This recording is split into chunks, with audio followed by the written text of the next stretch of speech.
think the main thing is to surround yourself with people that are progressive thinkers, they're innovators, they're risk takers. And then your next job is to work with them or within your system to provide the resources that they need to be successful. Give them the resources they need to be innovative. And then I think the last thing is give them the authority. Swine.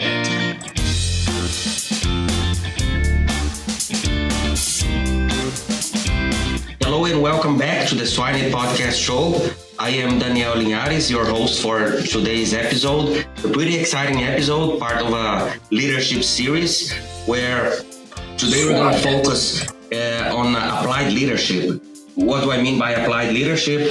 We're going to, it's as simple as understanding how to align people toward a vision and get things done and build great things. And for that, we have Dr. Patrick Halbur, who is a professor and department chair at Iowa State University. Welcome to the show. Pleased to be here, Daniel. So you had an amazing trajectory. We could spend several podcasts just about it, but how would you summarize it? Well, I've had 38 years, I believe, as a veterinarian working with really great people. I put a lot of credit to my upbringing on a farm, a large family farm, diversified family farm in western Iowa with 8 siblings and lots of livestock and row crop, and gave me that foundation in agriculture that I've continued to appreciate. I've gone on then to get a good education at Iowa State, and then went to private practice for 5 years, 4 of those years as a partner. And I had a great mentor there. Dr. Stan Teg has taught me a lot about veterinary practice, especially swine veterinary practice. And then made a decision to come back to academia, mostly followed my wife. I'm a spousal accommodation, you could say.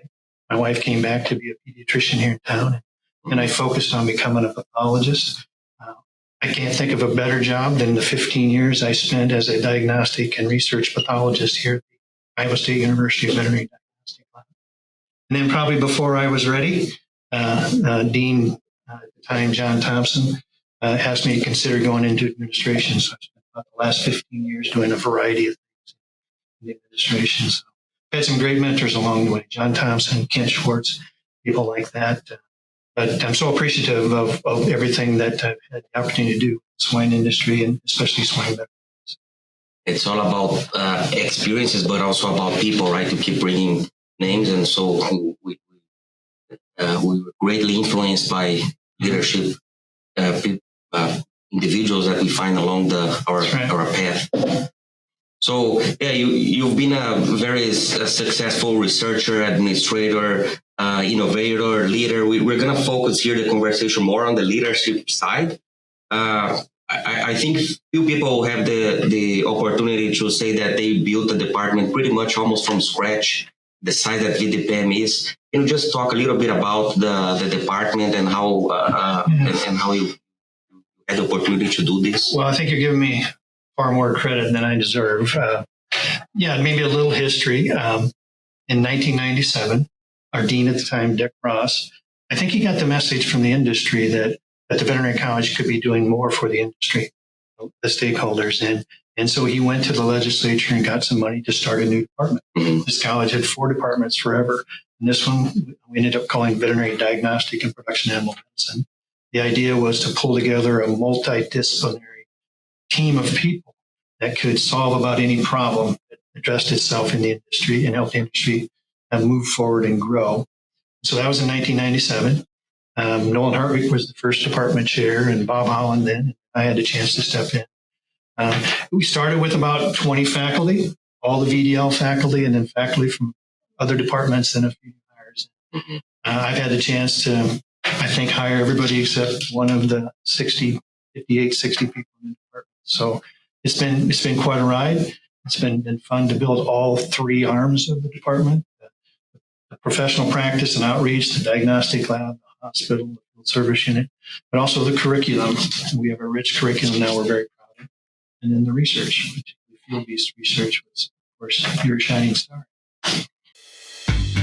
Meet AccuFast, your trusted partner in raising efficient, healthy, and sustainable pork. We're not just about genetics, we're about tailored solutions that set you on your path to success, no matter how you define it. At AccuFast, we channel our investments into three crucial pillars: our genetic offering, proprietary technology platform, and leading commercial measurement system, ensuring tangible results for our partners. Visit our website at AccuFastSwine.com or reach out to an AccuFast customer success rep to discuss how we can help you create the future you've been working towards. AccuFast, the best way to predict the future is to create it.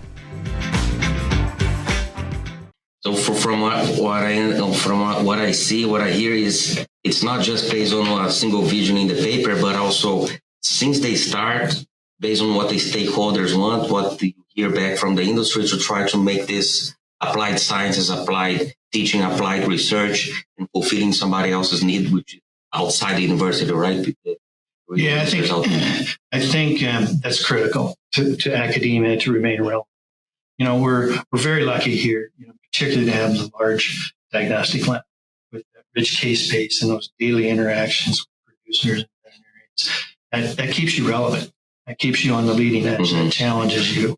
The same thing with our hospital and our field service units. So, but I also have heavily utilized outside advisory boards for the department and for the lab, and taken their input very seriously. What I've learned too in academia, it's probably gotten me in trouble more than once, but is sometimes you need to use those outside influence, those stakeholders, to move things forward at the university, to get things done. Their voices can be powerful to the dean, to the provost, to the president, to help you move things forward. Mm-hmm. Yeah, at the end of the day, do not only what's the easy thing to do, but the right thing to do, and get that impact that thing you need, right? Oh, as you start talking about not everything is roses. So I'm sure you had some challenges. Are there some particular ones you would like to share? The roses or the challenges? Which one? Let's start with the challenges. Well, okay, and that's a rose too, because it was a rose when we eradicated pseudorabies from the United States. Mm-hmm. But the fact was, the diagnostic lab at the time was dependent on that revenue from the eradication program testing, and we were in a financial crisis. And that was right when I moved into administration, and I vividly remember the dean at the time and the provost saying, "I understand that in many states the diagnostic lab is not in the university. Maybe that's something we should consider because we're having these financial challenges." So, so we were to a point where we potentially could shut down our diagnostic. And having spent nearly 15 years there as a diagnostician, communicating with veterinarians, I understood the value, but I also understood the need to grow what we do, grow the impact, grow the revenue. And so spent an entire summer doing a study comparing financial structures of our diagnostic lab to those 6 or 7 other states, livestock intensive states, and then took the proposal to the provost and president and said, "We just need to go to the legislature and get more funding." And so, that's a concern. We don't want to have too many asks at the legislature. Of course, there's lots of needs, but we allowed us to go down there and tell the story about what the VDL is, because at that time it had no direct line of appropriation, but more importantly, what the VDL could be going forward. Mm-hmm.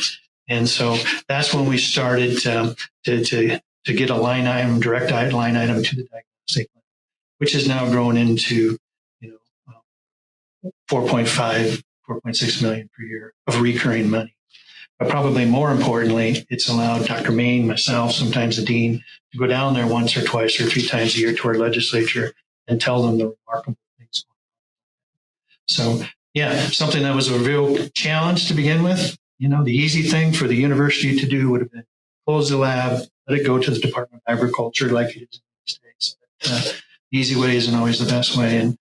And so, I'm really proud of the operation of the lab now. And of course, very proud of the new VDL going up. If the viewers haven't had a chance to see it, we've a chance. It's really a remarkable facility. Our state now has gone from questioning the value of the diagnostic lab to recently investing $121 million in a $142 million project. That is largely because they understand the value, the impact of our lab, and we continuously go down there and educate. Mm-hmm. So challenges involving, it doesn't look good, but you gotta be resilient. You gotta trust your vision, trust what's the right thing to do, and work and align expectations, work with people to make it happen, right? That's right. That bringing back to things that coming back to the roses, Yeah. you kind of already talked about the VDL. If you could point one or two or few particularly proud kind of products of the leadership. Well, I can't remember the year, but it's probably 2008, 9 or so. They typically had someone from academia come speak in the plenary session of the ASB at the time and invited me to come talk about swine medicine education. And at that time, I wasn't particularly impressed with our swine medicine education because we and others were largely doing it within the university system, in farms that don't often resemble modern production. We realized that, we needed to teach the business. We needed to be teaching the most progressive production systems in the world.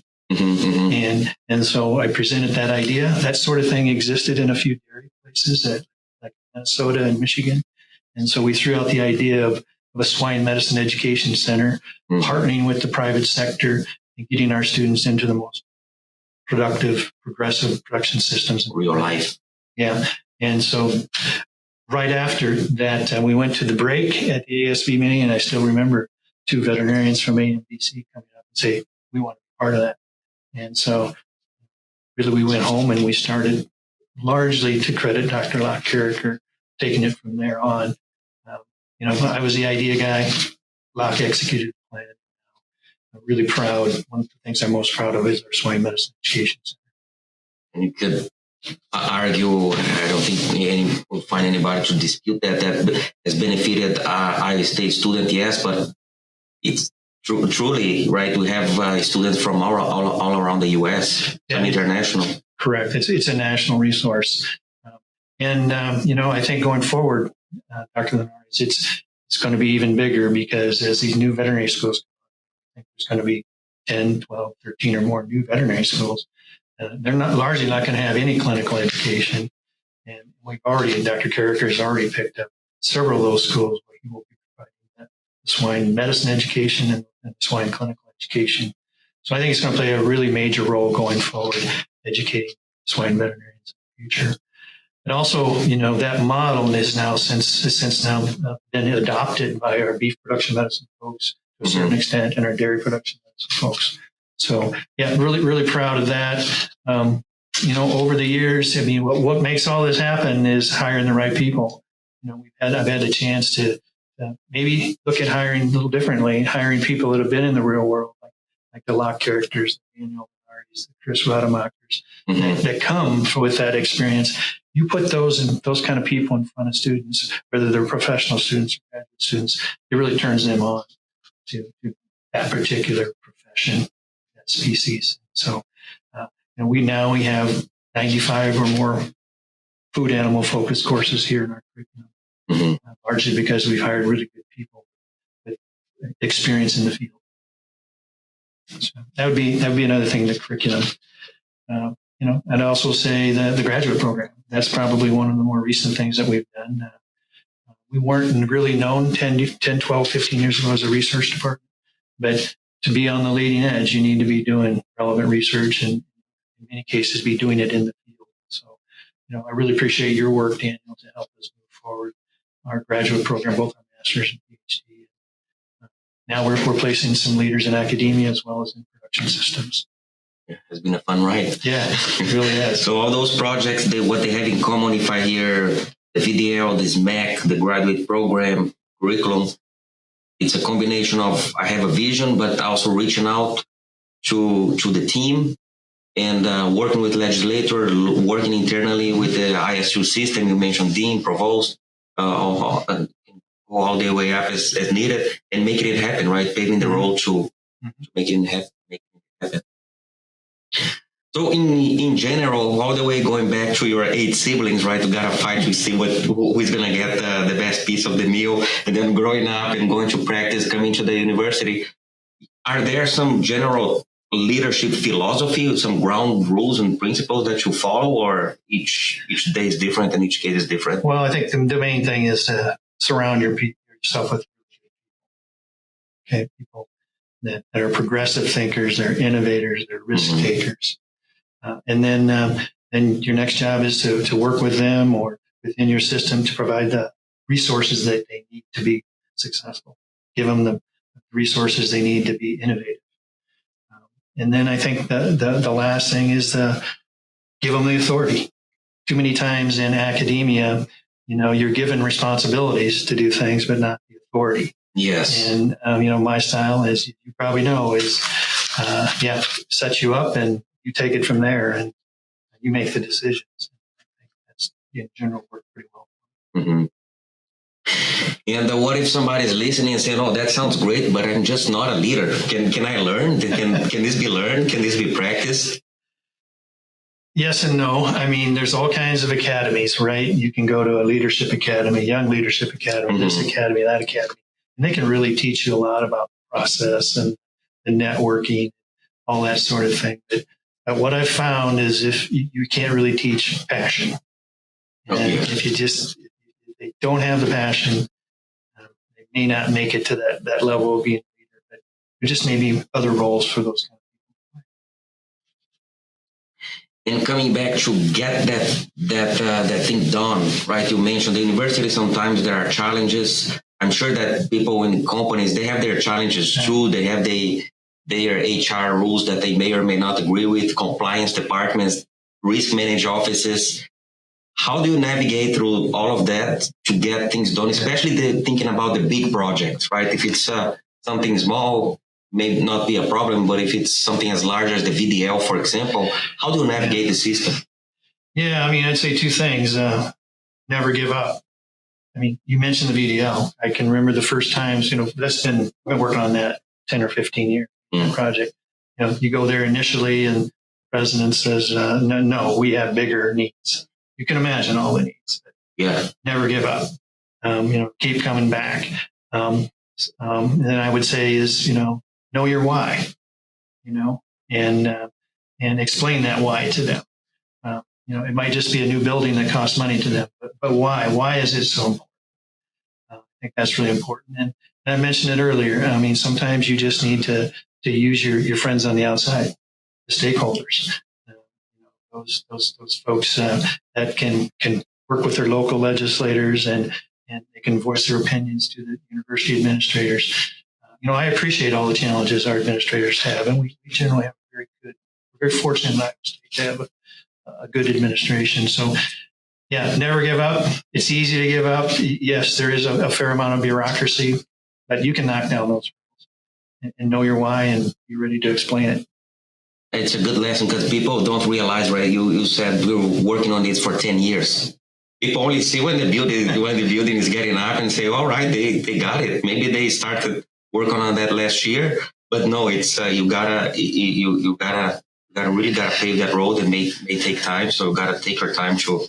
Well, one thing we do go through in academia that you probably don't in the private sector is we go through accreditation processes, and so that's the sort of thing that can it's brutal when you go through it. You got to get ready. You go through whether it's a veterinary college accreditation, the AVME COE, or you have a veterinary diagnostic lab accreditation. In general, those are your friends that come in and look at what you have, and they can really help you get the attention of those above that. This is Iowa. We have a $32.5 billion animal ag industry, and your diagnostic lab is 50 years old. That doesn't make sense. Sometimes if you hear accrediting bodies like that, in addition to your stakeholders, it helps you get things done. Mm-hmm. Yeah. Well, you may wanted to come back to something you said. It's how do you balance the how and the what? I mean, you know what needs to be done. You have a vision, but then you said, I want to give people some authority. How do you balance between that? Because sometimes you give people authority, and what if they go way too sideline to that vision? How do you balance this? What people say micromanaging. Somebody say, no, it's not micromanaging. It's just I want to implement a vision. Yeah, I mean, I've heard it described as adaptive leadership. So you need to know the project and the people, and depending on that situation, you may need to be, as they say, on the dance floor with them. doing the dance with them, Mm-hmm. watching every move that's made, or you may need to be up in the balcony, taking a higher look, bigger picture look. And so, every situation is a little different. I would say as I've matured and the faculty in the department have matured, I'm usually up in the balcony. Some people set them for success and get out of their way. If But they need your help, you know where the stairway is. So you can get yes, I see. Yeah, right. And you said, so identify the individuals, set them for success, watch them in the balcony. How do you know? How do you go by identifying the right individual for those different projects or tasks or parts of the vision? Yeah. Mm-hmm. Hiring and retaining faculty has never been more challenging. There's just so many opportunities. Honestly, what I have learned is cast a really broad net because you never know. I mean, I had a nutritionist apply for the director of the VDL job at DVM with a PhD in nutrition. I think we know who that is. And you may think, what the heck, right? Why would Dr. Roger Main want to do this? So cast a wide net. You never know who you get. But what I've learned is experience and character and passion are. I take them over advanced degrees and board certifications any day. We can get them that maybe later when we bring them in onto our team.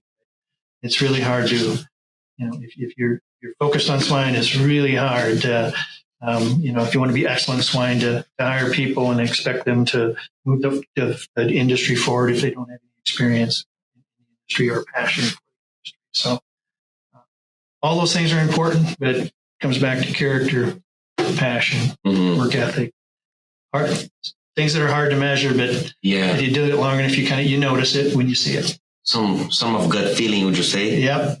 Yeah. That's hard because HR makes you put together this matrix, right? Yes, right. The gut feeling's not on there. Not there. Yeah, right.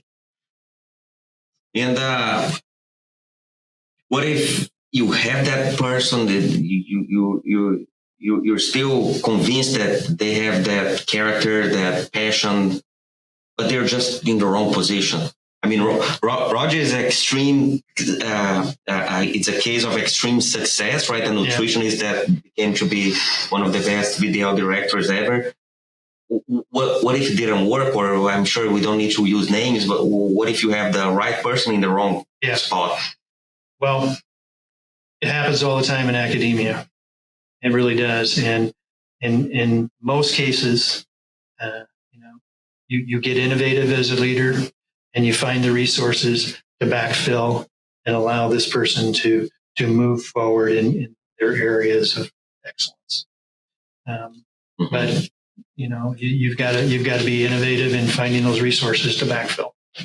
And I'd say the other thing too, Dan, I can think of many times you do that search to fill that position, and there's two really good people. Hire them both. So many times in academia, people wait for the right position to open, and this great person is just not available at that time, and so we've figured out a way several times. We're going to hire two because these people are so good, and it's worked out really well. And I guess you can make that case for faculty, staff, students, right? You may not be needing, but you just can't let that talent go. Yep. Can't always count on the timing to be right. Go get them if they're available. And once you get the available people, the right people in, how do you keep them in? I know that turnover is a problem everywhere we go, but at least from my perspective, it's not pretty high in the VDM, in the faculty level.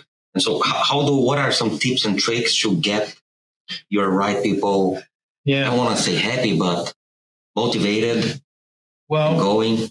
I think continual feedback. Sitting down with them early on. We often do it 1 month after they're here, again 3 months, and then very, very rigorous annual reviews, and be very clear there. Understand everything they've accomplished. But I always put forward benchmarks, and so they have something to refer to. If you do these things, my experience is you're gonna have great success in it. you're going to move forward in a timely fashion. And matter of fact, in many cases here, we've been fortunate that our faculty have gone through the system early with good feedback, good, honest feedback. Make sure they understand the rules of the game, so to speak, right? And they have what they need. And and set some benchmarks that you can agree on. And I'll be honest, I always stretch them a little bit, so they succeed. And I bet that in some of those reviews, sometimes you just have to you provide positive feedback, and sometimes there are feedback that people don't like to hear. So how do you handle difficult conversations, whether it is to faculty, staff? I mean, how do you handle? Yeah, well, my style has been, if I get a call from somebody upset about how a patient was handled in the hospital or how a case was handled in the VDL, I set the phone down. I go over and see you eye to eye. We just have a conversation. This is what I heard.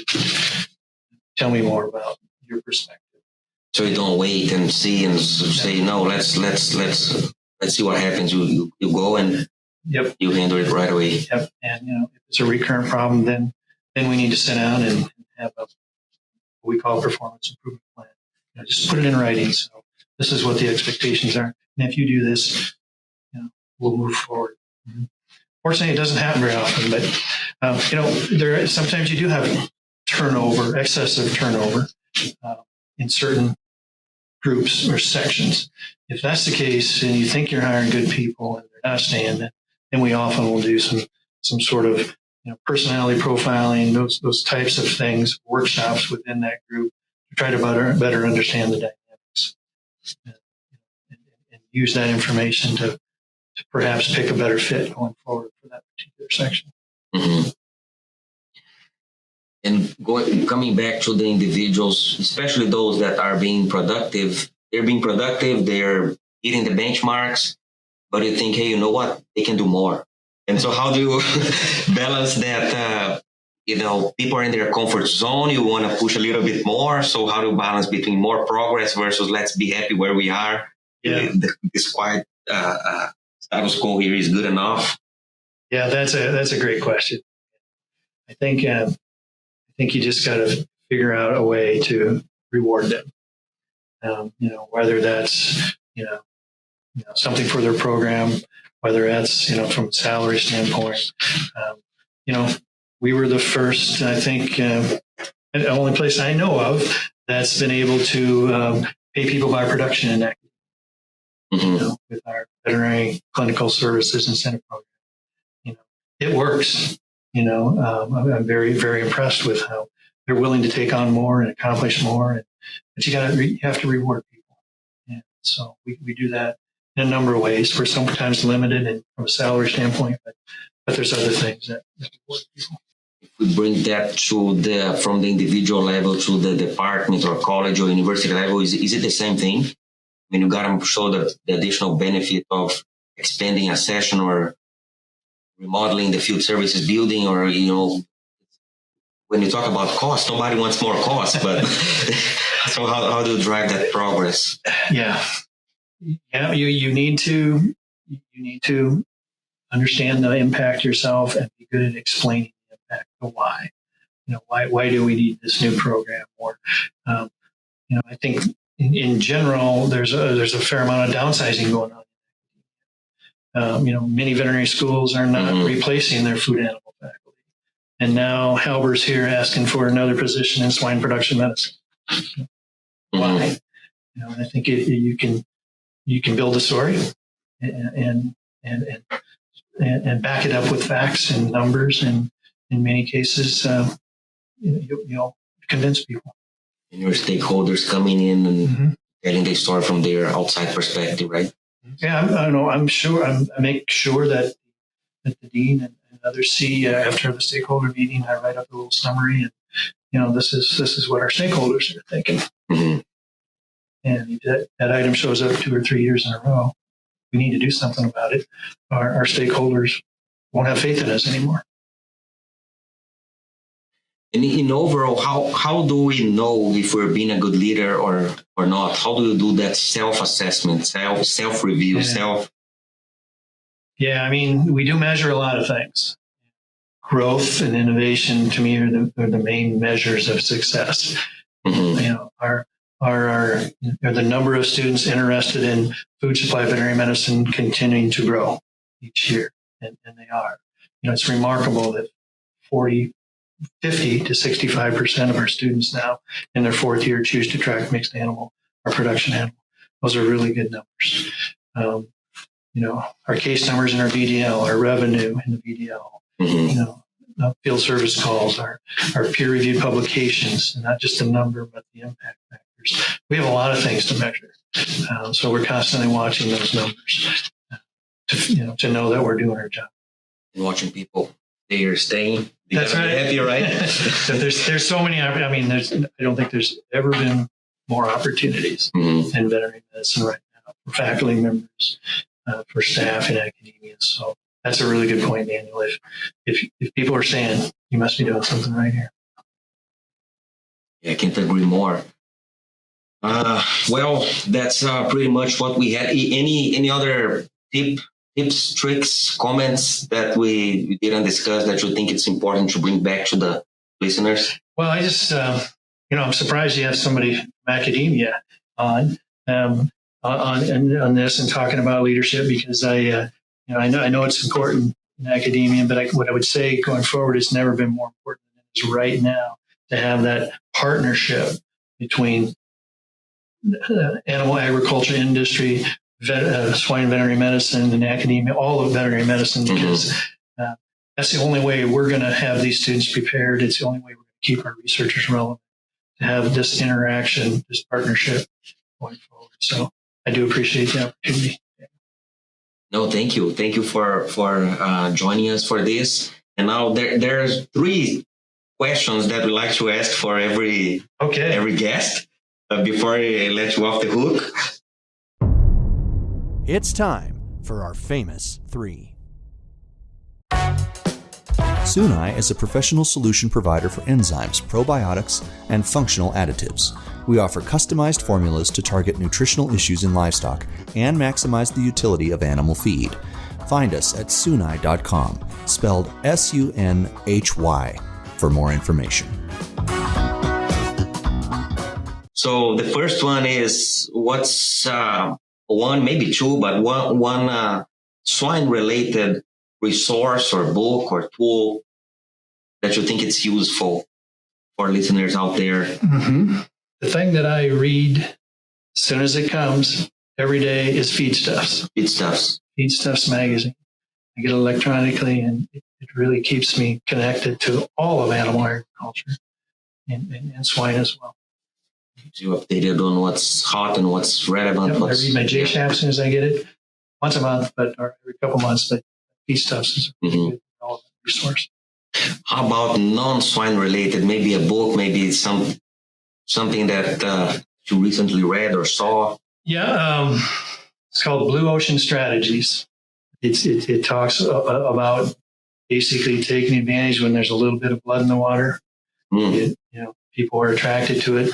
Those who take advantage of it come out of there with new ideas and programs.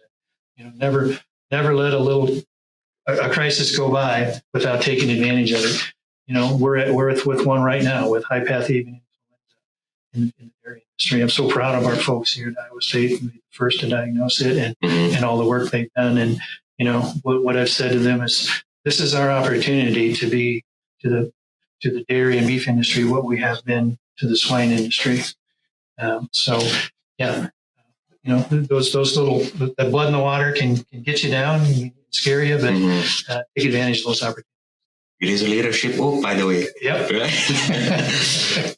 And the final question is, kind of talked a lot about this already, but at the end of the day, what differentiates the successful individuals from others? What sets them apart? Some characteristics. I would say the passion for what they do, and the big picture view. I think I've particularly been fortunate to understand the importance of politics and the science working together to get things done. You can have great science, but if you don't have the politics to move things forward or the policies in place. So that's something that John Thompson, the former dean, was one of my best mentors. Made that clear to me early on. Really want to make a difference in this world of animal health. You gotta be engaged in both of those areas. You likely be a specialist in something, but you've got to get outside your silo a little bit and understand that you can best contribute, right? Right. All right. Well, thank you. Thank you again. It was great having you. And that was about it for this episode. To see you next time.